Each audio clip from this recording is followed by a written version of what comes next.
acessório e hipoglossos aqui na frente.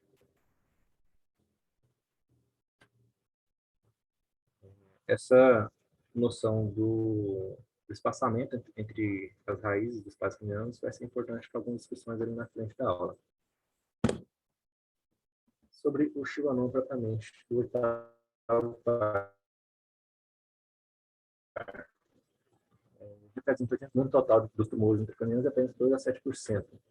A incidência anual que a gente tem acessível é dos pacientes sintomáticos, né? Não existe um screening, um rastreamento para a população em geral, mas os sintomáticos gira em torno de 10 por milhão.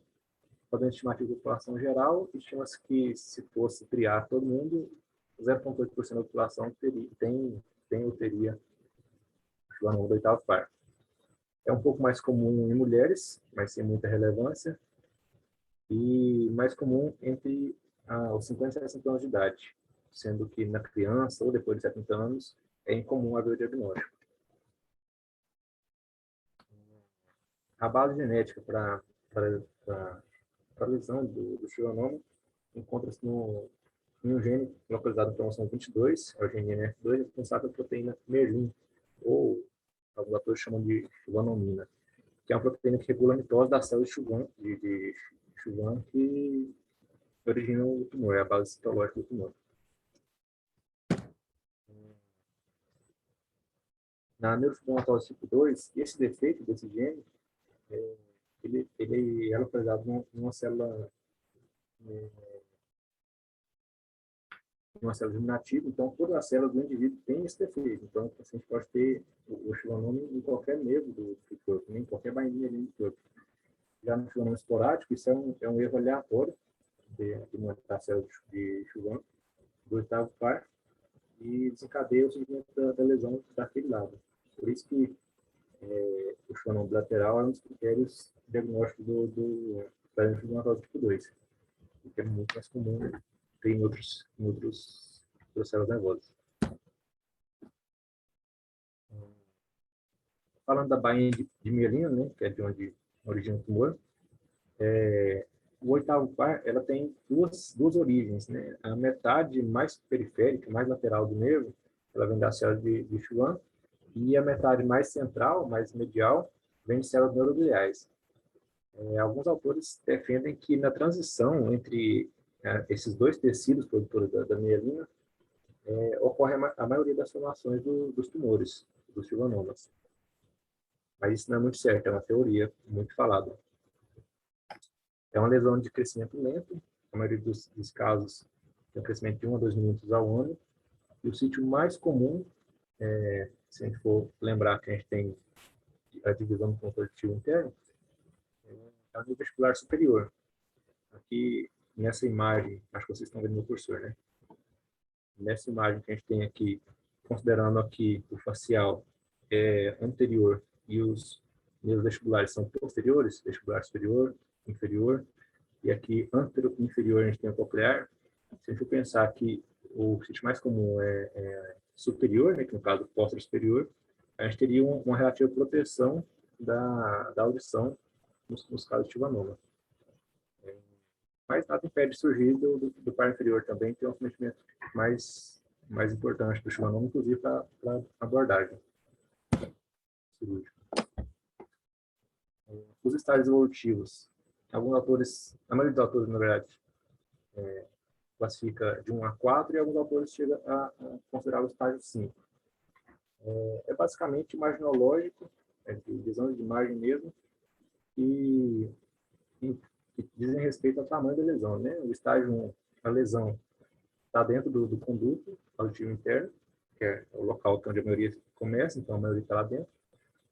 O estágio 2 invade bem pouco a fossa do ângulo cerebelar, não chega a tocar as estruturas. O estágio 3 toca, mas não comprime. O estágio 4 comprime as estruturas do ângulo cerebelar. E o estágio 5, que é questionável, o paciente tem sintomas compressivos ou efeitos compressivos na imagem do lado contralateral. Histopatologicamente, e aqui é importante algumas coisas sobre a variação, os tecidos do tumor, eles podem ser classificados em antônio A e antônio B. Antônio A são tecidos mais compactos do tumor, e ânfimo B são tecidos frouxos, amorfos. A proporção entre ânfimo A e ânfimo B é o que ajuda a diferenciar os tipos de tumores dessa região do ânfimo cerebelar, entre linfioma, schwannoma e os tumores, glioma. E essa proporção não é muito estável dentro dos schwannomas. Então, às vezes, a gente acaba sendo da imunistoquímica porque o fragmento que você tirou não conseguiu diferenciar entre meningioma e outras lesões. A imunistoquímica é o padrão ouro e a imunopexidase E100 confirma o schwannoma.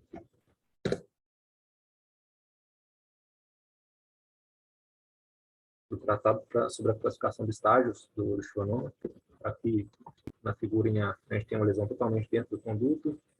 Aqui, em B, a gente vê que ela abaula um pouco para fora do conduto, mas não chega a trocar. Isso aqui é só edição de imagem, não é um exame alterado. Aqui em C, ele chega a trocar estruturas, mas sem compressão significativa. E em D, a gente vê uma lesão maior, que chega a fazer um efeito de massa sobre as estruturas nervosas.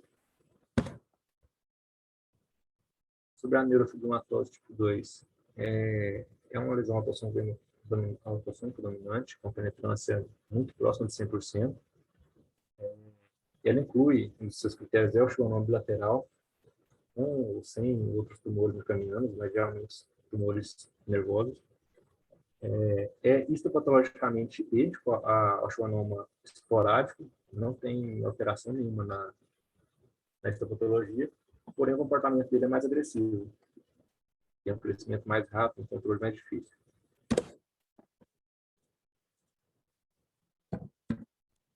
A marginalização do schwannoma é possível, mas é muito rara. Inclusive, se chama schwannoma maligno. Não mudaria o nome da lesão. Sempre que houver suspeita de uma marginalização do schwannoma, a gente deve respeitar, voltar passo atrás, respeitar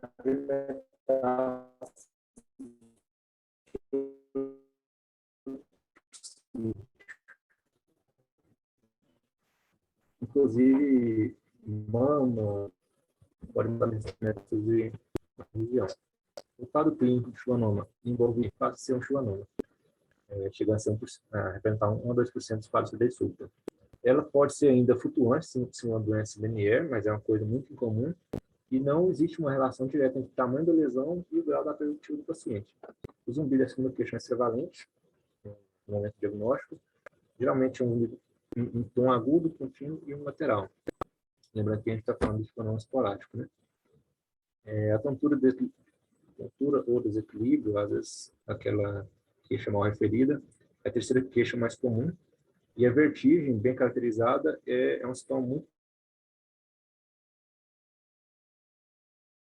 Isso é cogitado em razão da evolução lenta, do crescimento muito lento da lesão, o que o labirinto perderia de funcionalidade pela lesão do nervo poderia ser compensado pelo lado contralateral.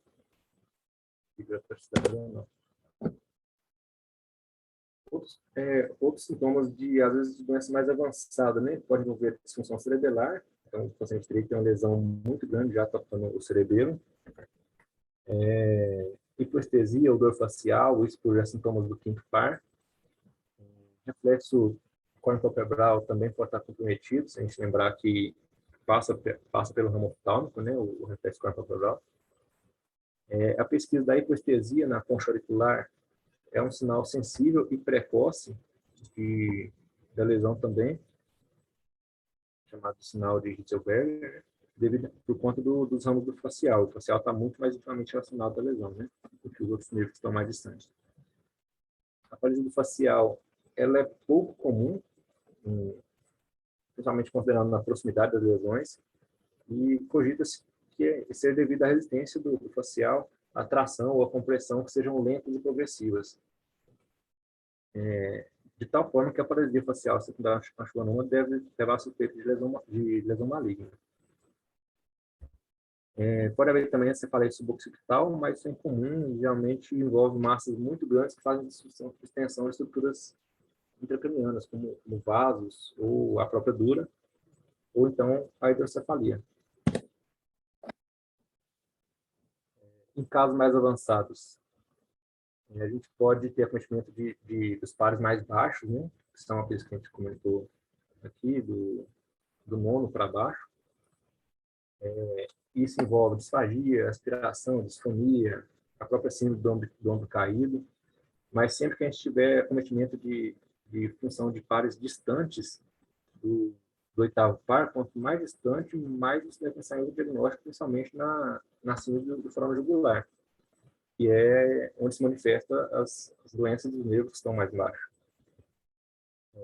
O nervo óptico pode ter acometimento, mas nada diretamente. Tem alguns relatos de que pacientes com alteração visual por compressão indireta pela hidrocefalia. O comprometimento do abducente não é incomum, até porque o traje dele é muito longo, né, e tem mais chance de ser acometido, e o quadro abre com diplopia.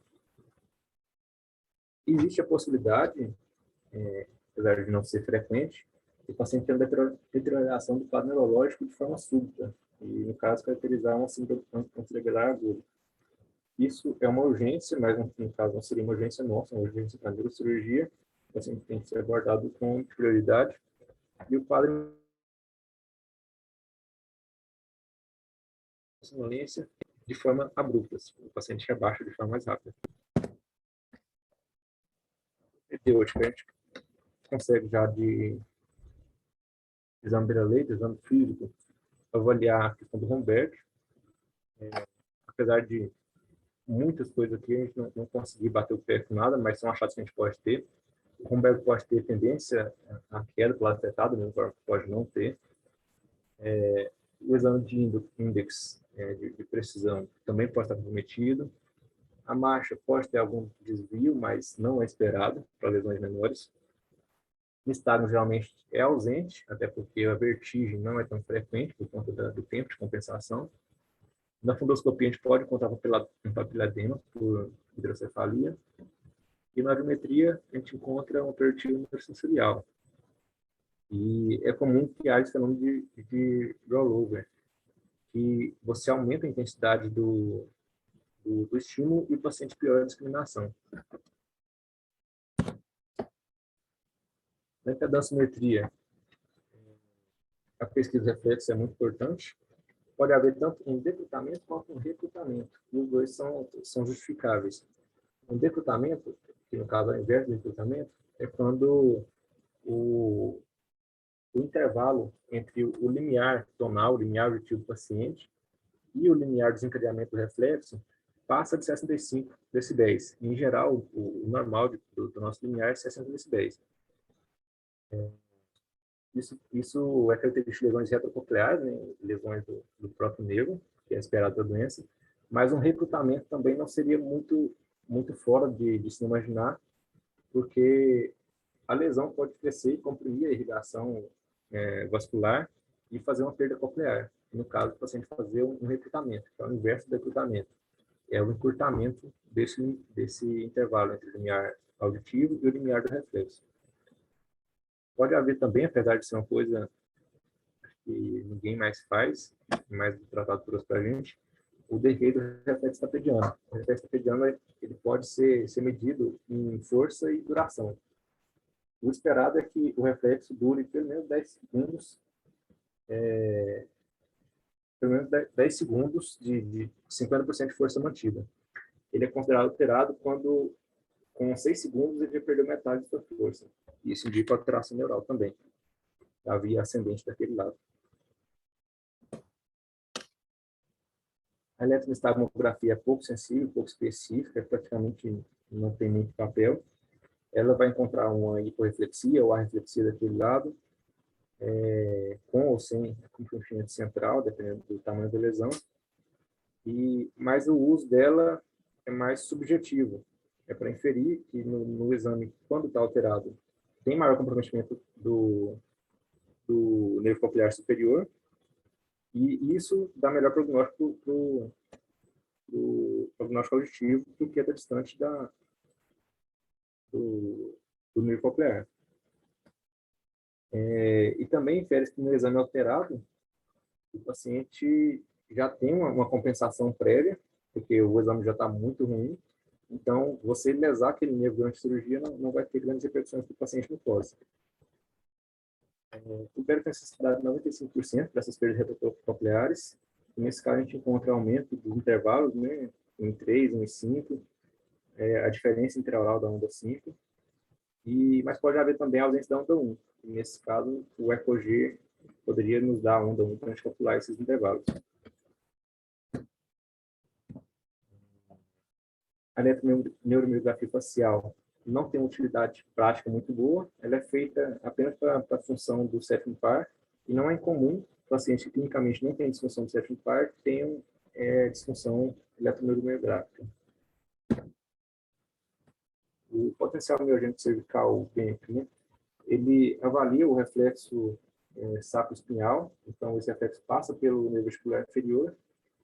É um exame que tem alteração precoce, e a utilidade dele é basicamente inferência também. Você localizar se o schwannoma é do nervo superior ou do nervo inferior. A alteração do ventre levaria à inferência de que a lesão teria iniciado no vestibular inferior. A TC de crânios de temporal com contraste, ela tem uma sensibilidade boa, 95%, mas lesões intracanaviculares pequenas que ainda não remodelaram vão passar batida, não consegue encontrar, porque basicamente o achado dela é o alargamento do conduto. É muito útil para a programação cirúrgica e acho que hoje não se faz mais, mas antigamente era sensibilizado para injeção de ar no espaço intratecal e daria um outro contraste, né? Faz o contraste luminoso, o contraste aéreo no espaço intratecal, sensibilizaria o diagnóstico da doença. A ressonância de ossos temporais é o padrão ouro da parte neurológica, tem sensibilidade altíssima, considerado praticamente 100%, enquanto lesão que é intensa ao cérebro em T1, que é tecido nervoso, né? E hipointensa ao líquido em T2, um realce importante pelo gadolínio. Aqui a gente não depende de alargamento de conduto, a gente consegue ver diretamente o tecido. Sobre outras lesões que fazem diagnóstico diferencial com o schwannoma do oitavo par. O meningioma é a mais importante, é o mais importante diagnóstico diferencial, é o segundo mais frequente, e sendo o segundo mais frequente, perde 9-1, né?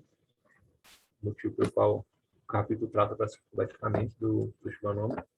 A ressonância consegue diferenciar bem essas lesões, porque são tecidos diferentes, tecido de meninge, um tecido de nervo.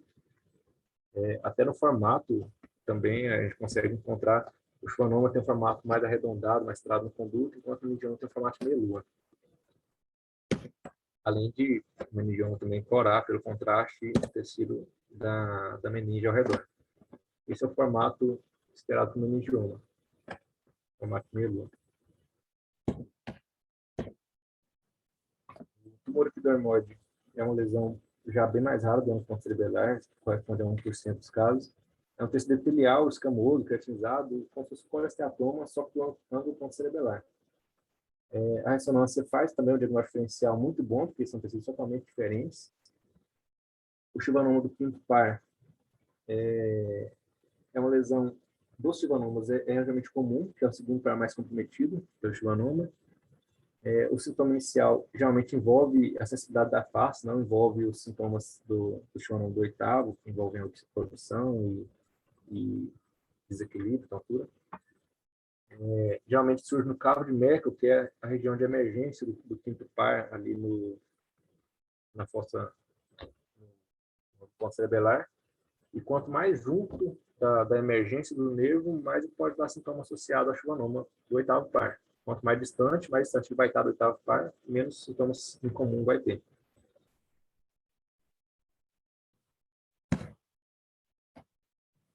O schwannoma do sétimo par, se ele estiver dentro do conduto, naquela porção dividida, ele vai ter uma clínica muito semelhante ao schwannoma do oitavo par, e pode ter extensão do realce pelo gadolínio e outras porções do nervo, que ajuda a diferenciar um pouco sobre quanto à doença do oitavo par. O schwannoma de outros pares, o 9, o 10 e o 11, raramente causam sintomas altos compatíveis com o schwannoma do oitavo par. Isso porque são nervos bem mais baixos que, quando crescem, tendem a se assinar mais do forame jugular e fazer acima do forame jugular. O lipoma, tecido do sistema nervoso central, é uma lesão também muito rara. É basicamente um tecido lipídico fora do seu sítio, que deveria ter. São muito raros no ponto cerebelar e mais comum em outras regiões intracranianas. A ressonância também, por ser tecidos totalmente diferentes, a ressonância consegue ter uma diferencial e não é uma dificuldade, não é um problema para a gente. O hemangioma é uma lesão que cresce, é uma lesão de vasos, né, dos nervos, né, que cresce íntimo ao nervo, e é mais frequente no sétimo par, e nesse caso a clínica ajuda a diferenciar bastante do schwannoma, porque é uma lesão que progride muito rápido. É uma lesão tão íntima do nervo que o crescimento dela vai afetar muito mais o nervo do que o schwannoma, com sua compressão lenta e duradoura. Então, é que faz a paralisia facial mais precoce. Geralmente, ele é restrito ao conduto e, muito raramente, chega ao ponto cerebelar. Outros tumores muito raros, que o tratado sequer entra no mérito deles, envolvem cistoaracnoide, abscessos, ostiomas, teratomas, gliomas, osteostomas, o próprio schwannoma maligno, que é muito raro de acontecer, metástases outras, linfoma, melanoma e tumor de corpo carotídeo. Sobre lesões não tumulares do conduto, é uma coisa que vale pouco falar, mas pode haver alças vacilares ou da artéria cerebral inferior, ou dos ramos dessa artéria, ou até mesmo da artéria basilar. Mas a imagem consegue ajudar bastante nesses casos.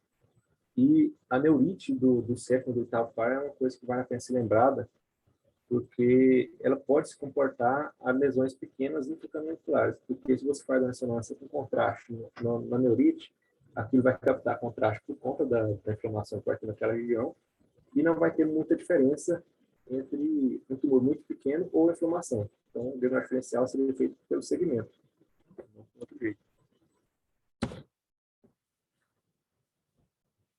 Sobre as possibilidades de tratamento de schwannoma do oitavo par. A primeira e mais antiga delas é o tratamento expectante, né? Esse trabalho de 2008, desculpa, traz 47 pacientes com segmento de até 222 meses e 76% dos casos tiveram crescimento lento, não sabe de outras abordagens. E desses pacientes com crescimento lento, a preditiva foi relativamente baixa, 37%. Então, um segmento tão longo. Um outro trabalho de 2008 viu que 25% dos casos tiveram crescimento, que já é uma amostra bem mais baixa, né, uma porcentagem bem mais baixa, e que a função auditiva e facial era melhor, inclusive, do que os casos não alterados, por conta da latência da lesão.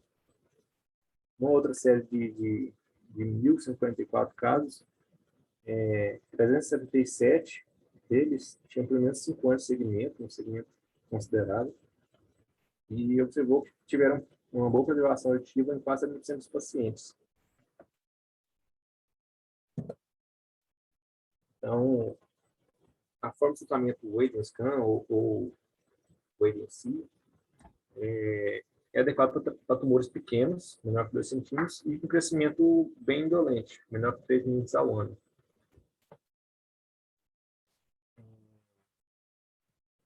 Uma grande coorte italiana feita também nessa ocasião avaliou 134 pacientes alocados no braço de expectante e viu que 47% deles tiveram crescimento nulo ou crescimento lento em 5 anos. E a radioterapia, apesar de ter um bom efeito, se confunde, o seu efeito se confunde com a história natural da doença. Não conseguiu diferenciar bem a diferença entre a abordagem ou não abordagem do caso. Sobre o tratamento cirúrgico. A gente tem algumas vias de acesso, desde as mais antigas e agressivas, até as mais novas, minimamente agressivas. A primeira de todas, eu nem trouxe, que era a via subhospital, era um acesso da neurocirurgia mesmo, só que tinha muito dano ao tronco e ao cerebelo, então deixou de ser usada. A evolução dela foi a via retrosigmoide, que faz uma craniotomia ali do temporal posterior ao sigmoide, e é uma via interessante porque tem uma boa preservação auditiva. Mas a desvantagem dela é que só é possível identificar o facial depois que remover o tumor. Então, se remover o tumor, um pedaço facial, você só vai descobrir depois. Aqui é uma representação do tratado. A gente tem aqui uma imagem, um esquema em corte axial. Aqui nós temos o conduto, aqui a cóclea, aqui o labirinto, e aqui o seu sigmoide. Para a via retrosigmoide, a gente vê, aqui está a lesão, né? Próximo aqui da cóclea do labirinto. Para a via retrosigmoide, a gente remove aqui a parte temporal posterior ao sigmoide, coloca esse afastador, que está aqui posicionado, e dá acesso direto ao conduto para remover a lesão. Essa é a segunda técnica mais antiga. A próxima é a via translabiríntica, que é um pouco catastrófico para a gente, mas para alguns pacientes é justificável. Ela envolve uma mastoidectomia ampliada, expondo a dura da fossa posterior e da fossa média. Ela, por ter um acesso mais ampliado, permite secções mais completas de lesões e uma preservação melhor do facial, porque você vai, como você, a gente já vai trabalhar danificando o labirinto, a gente vai ter mais controle de espaço e vai conseguir preservar mais o facial. Ela permite resecção de qualquer tamanho tumoral, por conta do acesso melhorado, e evita a manipulação de tronco e cerebelo, porque você só vai trabalhar naquela região direcionada para o conduto, sem nem ter que entrar muito na fossa média posterior. Mas o principal é a audição. Porém, alguns pacientes já não ouvem bem, né? Então é uma via justificável. Aqui também um corte axial, conduto, para cá anterior, cóclea, lesão. Aqui a via de acesso foi feita aqui, a cóclea está preservada, mas o labirinto já não existe mais. Então você tem um espaço maior do que você usou o espaço do labirinto. E o sigmoide está aqui atrás. A via suprapetrosa, ou via de fossa média, também é outra via a ser cortada. Ela é uma via estrutural, senão não vai ter que abrir dura para acessar o conduto. Envolve uma craniotomia da escama temporal, uma retração do lobo temporal e do cerebelo, muito menos agressivo do que era feito antigamente. Chegando lá na região do conduto, é feito o bloqueamento do teto pela fossa média, diretamente mesmo de cima para baixo em relação ao paciente, e a exposição do sétimo par e do vestibular superior. Então, obviamente, vai ser uma técnica melhor para o ramo vestibular superior. No inferior já não seria tão plausível para esse caso. A preservação auditiva é muito boa, porque você vai trabalhar no teto do conduto, não vai trabalhar na sua área, senão vai chegar perto do nervo coclear. Mas as desvantagens é que envolve um campo pequeno e um risco de lesão do facial, porque você abre o teto já em cima do facial. Aqui, nesse caso, já tem uma imagem coronal, né? Aqui a orelha, conduto, aqui cóclea, canais semicirculares, e aqui a via de acesso que é feita. Está tudo preservado. Conduto, cóclea, canais semicirculares, a gente chega por cima para abordar a lesão por cima. A lesão pessoal não é bom para essa via. E a via retrolabiríntica. Nessa via, a gente faz a remoção posterior do osso temporal, aquela porção que faz divisa ali com a fossa posterior. A gente abre a dura pré-sigmoide, mas tem a limitação do paciente, precisa ter feito um estudo tomográfico detalhado antes para a gente ver se a gente tem um espaço bom entre o canal centricular posterior e a fossa posterior. Se o canal centricular posterior ele vai muito alto, a gente limita o espaço para trabalhar, e já é uma via com espaço reduzido, então pode não ser uma via vantajosa para o paciente. Mas tem a vantagem de fazer uma boa preservação auditiva. Aqui, se a gente for olhar, aqui realmente de volta no axial, né? Conduto, cóclea, labirinto, a lesão. A gente entra aqui posterior, preservando o labirinto todo, e já dá acesso à lesão. Se o paciente tivesse o labirinto, o canal centrifular posterior mais posteriorizado aqui, o tamanho do acesso talvez não fosse compatível com o tamanho da lesão.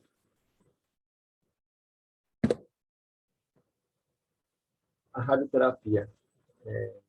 Sobre schwannomas, sempre houve uma briga muito grande entre esperar, operar ou fazer a opção de radioterapia. E atualmente a gente tem 3 modalidades de radioterapia disponíveis. A primeira da radiocirurgia estereotáxica é uma forma de administração de dose única de radiação, que varia entre 12 e 16 grays. É bom para tumor de até 30 milímetros, né, 3 centímetros ali, preferencialmente de formato mais arredondado e uniforme, porque vai ser uma sessão única, você não vai ter tempo para ficar distribuindo radiação em vários pontos. É uma forma bem tolerada e, mais preferencialmente, deve estar distante de órgãos de risco, como a cóclea, porque é uma radiação em dose maior, mais concentrada e por menos tempo. De opção ela, nós temos a radioterapia estereotáxica fracionada, que são doses muito mais baixas, de até 2 grays, e no final de todas as sessões vão totalizar 45 grays, e por ter tantas sessões fracionadas, a gente pode mapear a lesão melhor, então é uma forma boa para tratar tumores grandes e com formato irregular. Também é bem tolerada. E uma forma de tentar compensar lados bons e ruins das duas, tentando adquirir uma forma superior, é a radioterapia estereotáxica hipofracionada, que faz frações, só que são menos frações. Você consegue tratar tumores não ovais, não redondos, e não muito irregulares, porque você vai ter 3 sessões para dividir a radiação entre eles, e tratar da mesma forma esses tumores, assim, usando o lado bom da radiocirurgia estereotáxica. A desvantagem desse método é, primeiro, que não gera peça para histopatológico, então você jamais vai ter certeza de que era aquilo, e não evita malignização, que alguns autores sugerem que possa induzir malignização de schwannoma.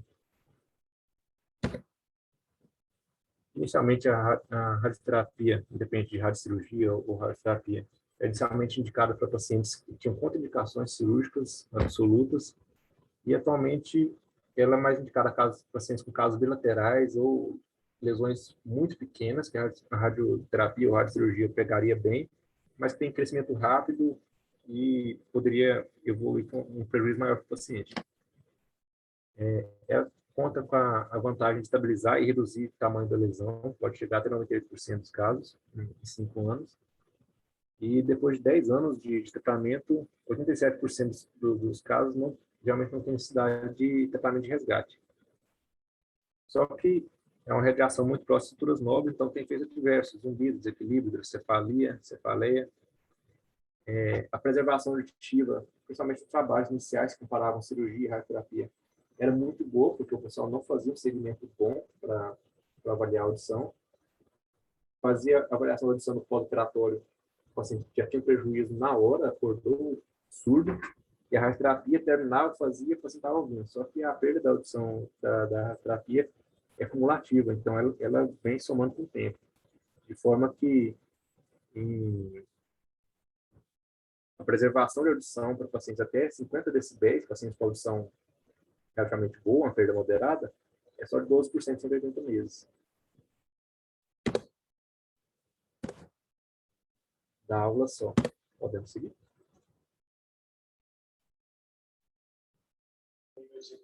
Bom, mandar ver aí, Marcelo, o artigo, né?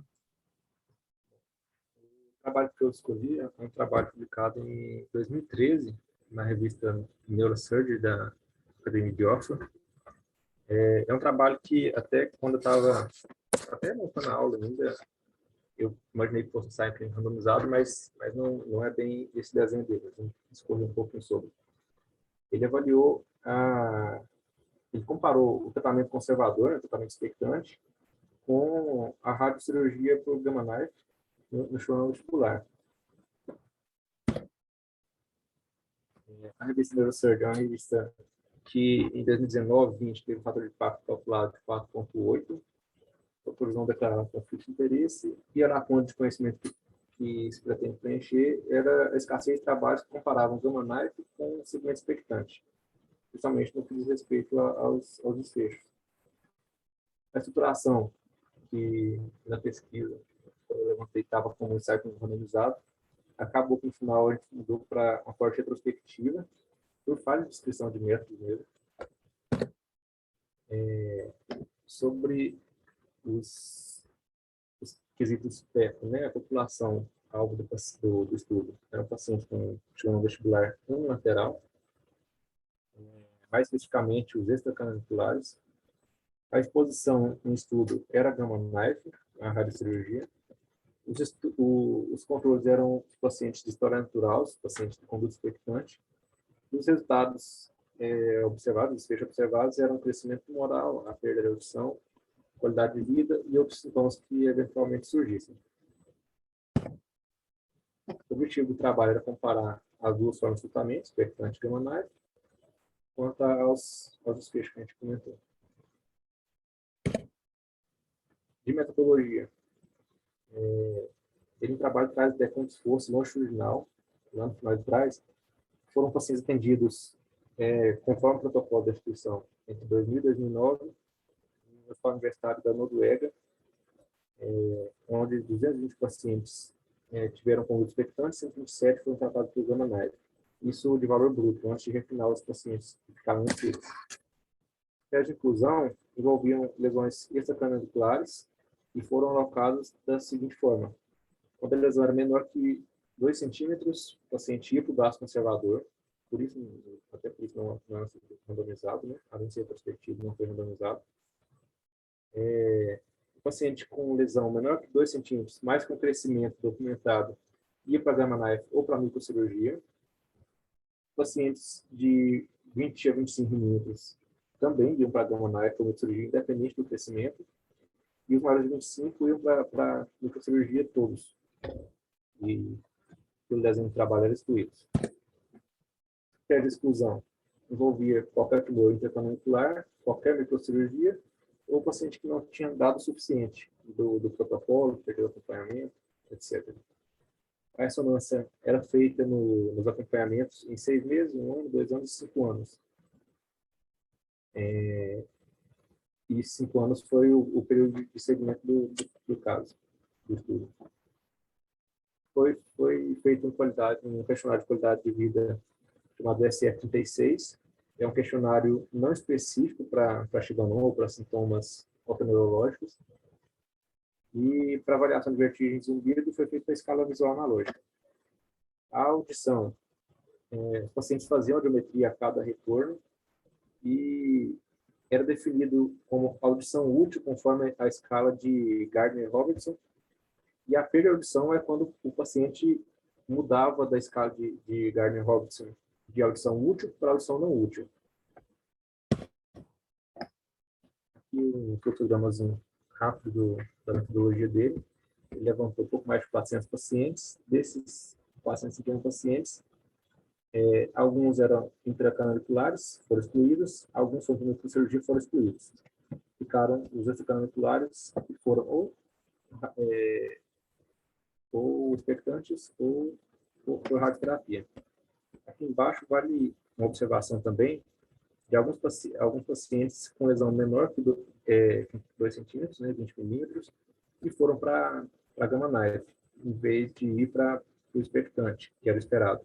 Esses pacientes, ou eles tiveram algum crescimento, mesmo sem lesão pequena, e foram jogados para gamma knife, ou o paciente fez questão de fazer gamma knife e acabou entrando nesse grupo. De resultados, a amostra foi relativamente homogênea. O que diferiu foi o tamanho da lesão entre os dois, até porque foi critério, né, para a alocação dos grupos. O grupo expectante tinha lesões menores. E a parestesia facial também foi mais comum no grupo de gamma knife. O grupo expectante tinha bem menos parestesia facial. Bom, Marcelo, só uma coisa. Você não tem uma tabela mostrando a distribuição nos dois grupos, não? Por idade, por coisa? Porque aqui já estão os resultados.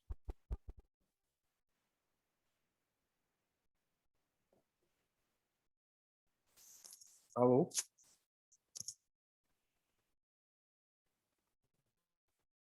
Não tem.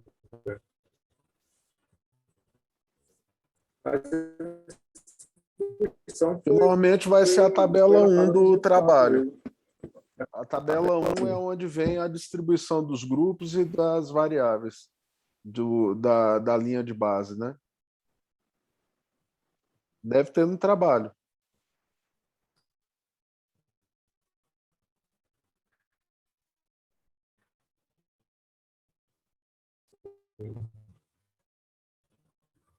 A tabela dele é Se bem que essa daqui, se eu não me engano, é ela, que ele está falando do baseline, né? Baseline data for 113, papapá, gamma knife and 120, manage conservative. isso. Essa é a tabela 1. Isso só não Então trouxe, beleza. Então vamos lá. isso não trouxe detalhes da idade. Eu trouxe só a média da idade. Né? Não trouxe os Não, esquemas. perfeito. É isso aqui que eu estava procurando. Só eu não tinha visto aqui, estava meio embaçado, agora está claro aqui.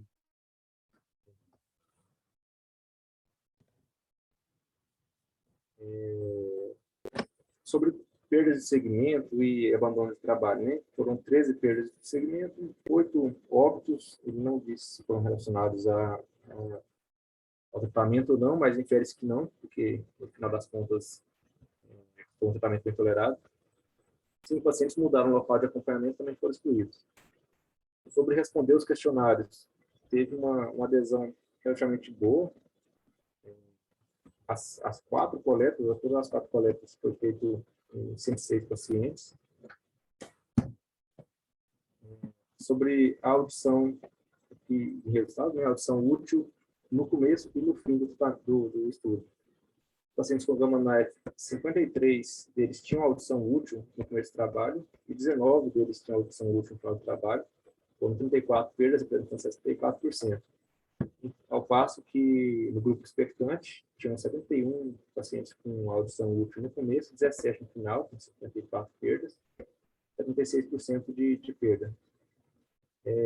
Apesar de ser bem maior no grupo expectante, que também tem uma amostra, um número maior, né? Não tem diferença significativamente estatística. Quanto ao crescimento tumoral, houve redução do tamanho da lesão no grupo gama-knife e um aumento da lesão no grupo expectante, até porque é o que faz sentido, né? A evolução da doença. E isso interferiu no tempo de dobra do volume da lesão, que foi um cálculo estatístico que foi feito. Até porque foi feito para a base de anos, né? De 14 anos. 3 anos para a dobra da lesão no grupo de radioterapia, radiocirurgia, e 14 anos para a dobra de... Desculpa, 3 anos para o grupo expectante e 14 anos para o grupo de Gamma-Knife. Houve declínio pequeno, mas de fato é que foi consistente, da queixa de vertigem no decorrer do tempo que o grupo tratado com Gamma-Knife, o que não aconteceu no grupo expectante. O zumbido não foi afetado nem positivo nem negativamente pelo Gamma-Knife, o que ele levanta como um bom ponto. De complicações, houveram parestesia facial, né, pelo quinto par, 14 parestesia faciais no Gamma-Knife e 6 no grupo expectante, mas não teve influência estatística. E paralisia facial, além do grau 3, uma no Gamma-Knife e 3 no expectante. Também não teve significância estatística. Não foram relatadas também disfunções mais graves, disfunções de tronco cefálico, de radionecrose. Um ponto que ele levanta lá na discussão, apesar de não trazer nos resultados, foi que o retratamento foi 10 vezes mais comum no grupo expectante. Então, um ponto a ser defendido por ele mais para frente. Na discussão, ele traz que a radiocirurgia interrompe o crescimento tumoral e não traz grandes danos à audição, apesar também de não ter efeito leitor, ou seja, ele é indiferente para a audição. E a paralisia facial não parece atribuída também ao tratamento empregado. Também é como se fosse diferente para a paralisia facial. De conclusão, ele traz que os pacientes com tumores extracaniculares, que foi a amostra dele, para esses pacientes, a radiocirurgia reduz a taxa de crescimento do tumor, e isso reduz a taxa de novo tratamento, né, um retratamento, em até 10 vezes, se comparado ao grupo expectante. A audição é perdida de qualquer forma, né, tanto nos pacientes tratados quanto nos não tratados. Então, um motivo a mais levantado por ele para fazer a radiocirurgia.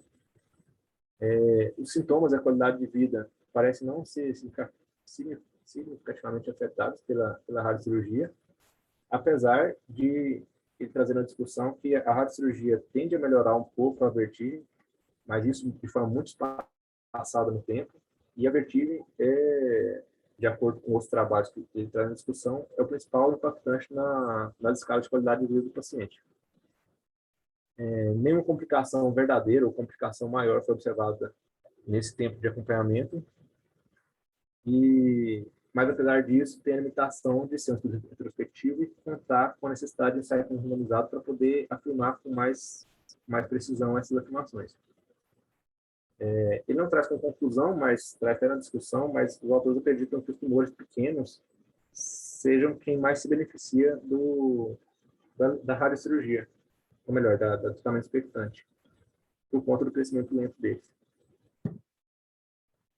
Ele traz, inclusive, a sugestão para estudos futuros, além de ser prospectivo, ele traz que seria interessante ele fazer algo que ele não fez, porque não era protocolo, né? Ele fez o estudo retrospectivo, e o protocolo envolvia questionários inespecíficos. Ele traz que seria interessante trazer questionários específicos para zumbido, vertigem, nos trabalhos futuros que forem feitos. De pontos positivos do trabalho. Traz alguma coisa de bom para o trabalho, ter um grupo controle, tem uma homogeneidade razoável, tirando a parte do tamanho da lesão, que é muito importante, né? E a parestesia facial, que são preditores do tamanho da lesão. E fez um segmento razoável. São pontos legais de ser levantado do trabalho. Mas de pontos negativos, ele tem a desvantagem de ser retrospectivo. O problema da diferença tumoral nos grupos impacta várias variáveis que foram vistas, né? Apesar da análise de regressão dele não ter mostrado que alteraria o desfecho, mas outros estudos que ele traz em discussão alteraram o desfecho.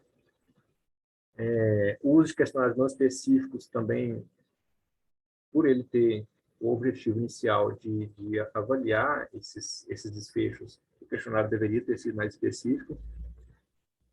A escala de Gardner-Hodgson para a audição, de útil para não útil, não inclui frequência acima de 2 kHz, então não flagraria. Basicamente é o que se propõe, a audição útil mesmo, mas perda de audição em geral não flagraria. Para perda de audição, que é uma coisa que a proposta dele também é um segmento curto, tendo em vista que a perda auditiva é cumulativa. E esse último ponto aqui é uma suposição minha, ele não deixou claro na metodologia, mas eu acho que ele acaba eliminando a possibilidade de retratamento de quem fez a radiocirurgia, porque quem falhou a radiocirurgia cogita-se fazer a microcirurgia, e a microcirurgia não foi envolvida no estudo. Então, acho que aquela amostra de 10 vezes mais retratamento do expectante poderia ter sido melhorada se ele tivesse acrescentado quem falhou a radiocirurgia foi para a cirurgia, quem falhou a radioterapia foi para a cirurgia. Mas isso é uma suposição minha, não está claro no estudo. É isso. Marcelo, a apresentação foi boa. Vamos dissecar um pouquinho mais esse trabalho. Volta lá nas conclusões dele aqui, ó. Vamos voltar aqui com relação a zumbido e vertigem. Não teve diferença significativa entre os grupos, não é isso? Isso. E como é que você afirma isso se você não tinha questionários padronizados para os dois temas? Padronizados tinha, só não era específico, era escala visual analógica para os dois, tanto para o zumbido quanto para a vertigem. Mas é isso que usa para ferir zumbido? Por exemplo, você olha na época do trabalho, 2013. 2013, recente. Praticamente recente. Inclusive, ele mesmo traz uma etapa do trabalho que ele aponta falhas, ele coloca nomes de escalas que ele poderia ter colocado, mas como estudo introspectivo, não era padrão na ocasião que foi feito o levantamento dos dados, acabou ficando como pecado do trabalho. Mas aí é que eu quero saber, tem como afirmar isso, que não houve diferença entre os grupos, na medida em que eu não tenho questionários sistematizados? Que não houve, acho que ele pode até falar. Não houve na forma que ele fez, mas que não há, eu acho que ele não pode falar. Aí a gente começa a brincadeira semântica, né? E o espancamento do número, né? E o estudo é feito para quê? Para falar se há ou se não há. Então, pronto. Então, essa é a questão. Ele pode dizer, não encontrou diferença na amostra, mas aí vem o seguinte, qual a qualidade da afirmação dele? É baixo. Dúvida nisso? Não. Nenhuma, né? Quando você bota grupos, você tem lá um controle, mas você tem tamanhos diferentes de tumores, né? A gente sabe que o Gamma Knife, independentemente do tipo de tumor, pode ser usado desde tratamento primário até resgate por cirurgias que ficaram com alguns remanescentes em áreas de risco. O número mágico para o Gamma Knife é 2 centímetros. Lesões acima de 2 centímetros, a eficácia dele já cai bastante. Sim. Então, o Gamma Knife, independentemente do tipo histológico, do que for, né? E aqui em Brasília está começando o serviço de Gamma Knife no Death Star, né? Então, na prática, o que acontece com isso daí?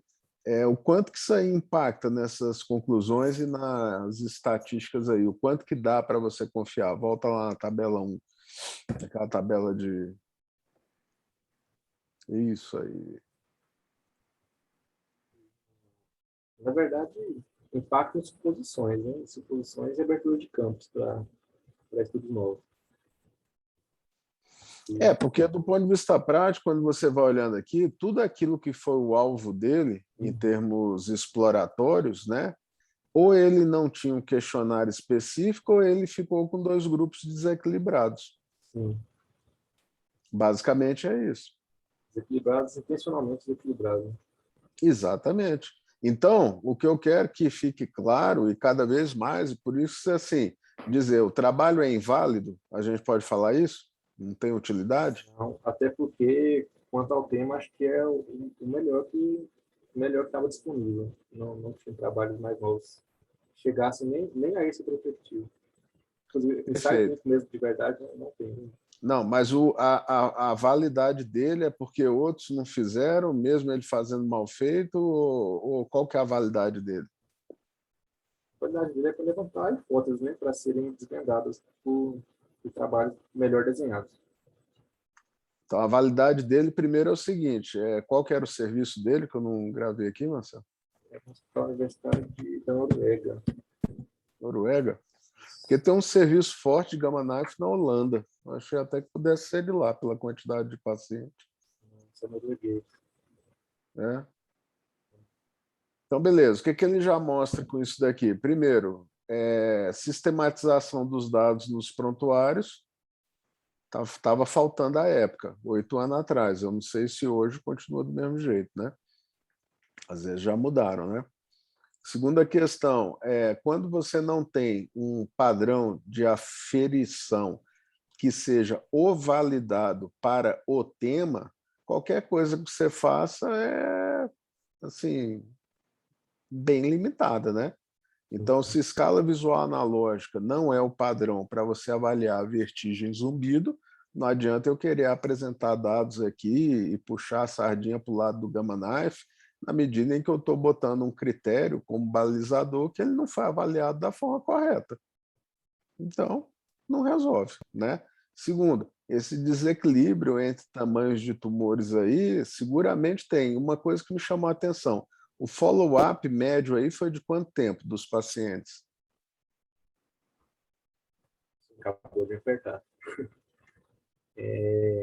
Eu não sei o follow-up médio da média mesmo de todos os pacientes, porque a proposta era feita de 5 anos, né? Então, é aí que eu quero chegar. Foi 5 anos e ainda teve perda no meio do caminho? Se a gente for olhar aqui atrás pelas respostas do questionário, os que não responderam o questionário foram os que perderam, foram deixando o estudo no meio do caminho. Isso. Mas, em tese, ele mirou 5 anos, né? Isso. 106 pacientes completaram as 4 coletas. Intervalo de que era o 5 intervalo anos. Isso, 5 anos. Perfeito. Então, como é que ele pega e faz aquela conta de crescimento do tumor em que no grupo de observação observação Tempo de dobra do 3 tumor. 3 anos, e o radioterapia 14 anos. Isso. Esse, ele não entra no mérito, não sei como como fez esse cálculo. Mas ele disse que é Então, estatístico. não, perfeito. É isso aí que eu queria mostrar para vocês. Ele seguiu algum paciente por 16 anos, pelo menos para chegar e falar isso aí. Realmente, nós temos aqui uma amostra significativa que a gente confirmou a nossa inferência, ou é só mais um chute? Foi puramente estatística projetando para o espaço da frente. Então, chutômetro, né? É a mesma coisa que você faz, esses dados aí que a gente vê de economia, né? Vai subir tanto, vai baixar tanto, vai não sei o quê, e tem hora que dá certo, tem hora que não. Então, estão fazendo a mesma coisa aí, a mesma lambança. Como é que você afirma, né, que há uma diferença tão grande de crescimento entre os dois grupos? Volta lá no número que você botou aí na sua conclusão. Não tinha lá? 10 vezes. Não era? Você botou um número aí, em Tempo de algum dobra lugar. da lesão era 14 anos. Isso. Do Gamma Knife, né? E do expectante, 3 anos, né? Olha lá, 3 anos expectante. 3 anos para o expectante, 14 para o Gamma Knife. Da onde sai isso aí, se não do chute? Uma boa pergunta. Sendo que ele tinha a meta de, em tese, ter dados de pelo menos 5 anos do paciente e ele nem teve esses dados da amostra inteira. Sim. Então, isso aí é bom para vocês verem o quanto que o malabarismo, né, dentro da atividade médica, especialmente na nossa especialidade, é comum. Então, o indivíduo sai afirmando coisas, vamos dizer assim, que na prática ele não tem sustentação para afirmar. Isso aí são algumas só que eu peguei, mas seguramente vai ter mais, né? Quem que ia comentar o trabalho? Porque às vezes viu outras coisas que eu não vi, que deve ter lido, né? É o doutor Tayane. E aí, Tayane, o que você achou no trabalho que eu não vi? Então, eu acho que poderia, igual o Marcelo falou, acho que no final ele falou dessa possibilidade de comentar com um grupo associado à cirurgia, né?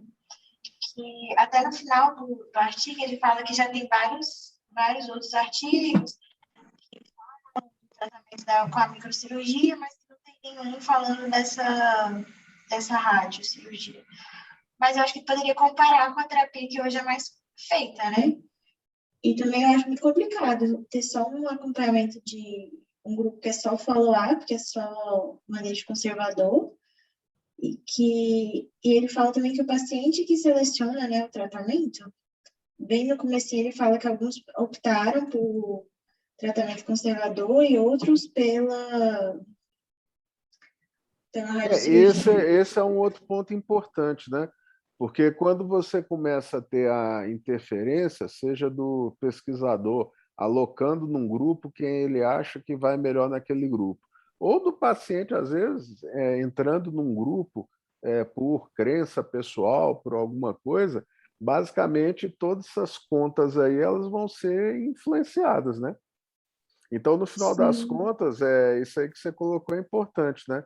Essa questão do paciente entrou no grupo também porque quis, né? Aí ele vai lá e joga lá no meio.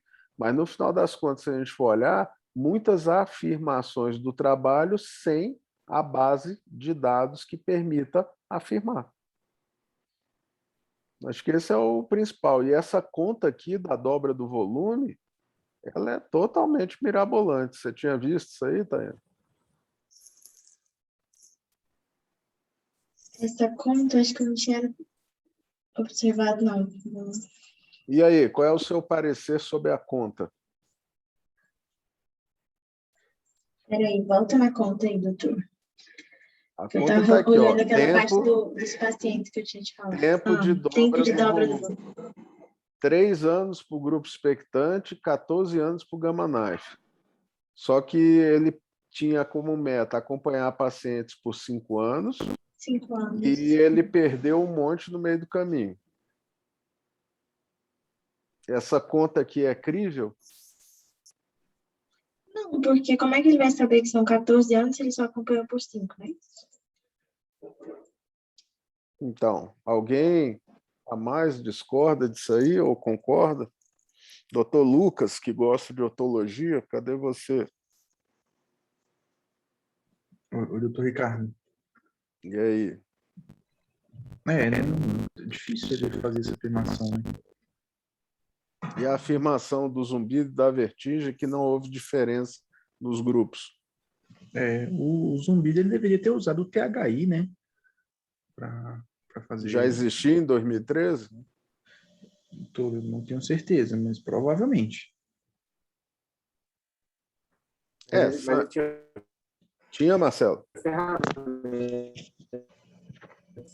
Ou se alguém souber também responder isso aí, fica à vontade. Se eu acho o trabalho que ele trouxe.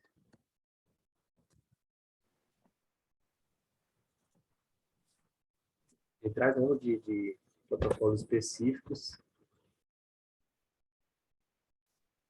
Ele propõe que as pessoas usem, né? Para os próximos trabalhos e que montem, né, as coisas. O que fica... Uma coisa que é legal para vocês que estão na residência médica e que, porventura, tiverem interesse nessa questão acadêmica, vocês vão ver a quantidade de lacuna que existe dentro dos temas, né, da otorrino. Então, eventualmente, vocês saindo da condição residente, estudante e tal, e assumindo posições em serviços públicos que tenham contato com desses temas, vocês podem montar protocolos de atendimento e montar os bancos de dados. E, naturalmente, coletando informações de boa qualidade dentro da nossa população, né? Nada impede, né? Uma das coisas interessantes dentro dessas discussões para vocês é mostrar isso também. Então, aonde tem um tema que chama a atenção de vocês e que você estão